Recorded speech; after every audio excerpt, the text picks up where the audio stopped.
ఆకాశమే హద్దుగా చెలరేగుతున్న బంగారం ధరలు జనాలకు చుక్కలు చూపిస్తున్నాయి. దీంతో గోల్డ్ కొనడం కాదు కదా, దాని గురించి ఆలోచించడం కూడా ఇబ్బందే అన్నట్టుగా జనం ఫిక్స్ అయ్యారు. 1 గ్రామ్ గోల్డ్ తో శుభకార్యాలు నెట్టుకొస్తున్న పరిస్థితి. కట్ చేస్తే గత వారం రోజులుగా ట్రెండ్ లో కాస్త మార్పు కనిపిస్తోంది. గోల్డ్ రేట్లు క్రమంగా తగ్గుతున్నాయి. ఇది ఇలానే కంటిన్యూ అయ్యే పరిస్థితులు కనిపిస్తున్నాయి. కొద్ది రోజులు వెయిట్ చేస్తే చాలు కొండెక్కి కూర్చున్న బంగారం ధరలు మళ్లీ అందుబాటులోకి వచ్చే ఛాన్స్ ఉంది. బంగారం దిగిరావాల్సిందే అంటున్నారు మార్కెట్ ఎక్స్పర్ట్స్. అంతర్జాతీయ మార్కెట్ లో కనిపిస్తున్న పరిణామాలకు తోడు ట్రంప్ ఎఫెక్ట్ గోల్డ్ మీద భారీగానే పడుతోంది.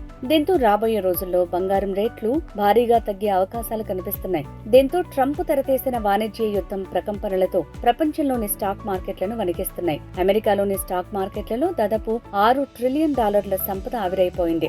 మార్కెట్లో నష్టాలు కనిపిస్తున్న వేళ బంగారం ధరలు పతనమవుతున్నాయి. నిజానికి స్టాక్ మార్కెట్లు పతనమవుతున్నప్పుడల్లా బంగారం ధర పెరుగుతుంది.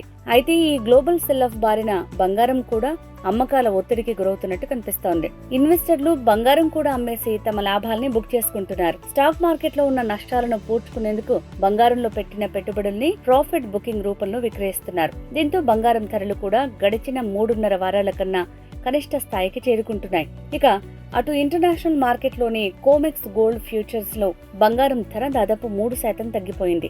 దీనికి తోడు MCX గోల్డ్ ఫ్యూచర్ జూన్ డెలివరీకి సంబంధించిన స్టాక్ మార్కెట్ బంగారం విలువ 88,000 రూపాయలకు పతనమైంది. ఇలా ఓవరాల్ గా గోల్డ్ ధరలు ఖచ్చితంగా తగ్గే పరిస్థితులు కనిపిస్తున్నాయని మార్కెట్ వర్గాల అంచనా.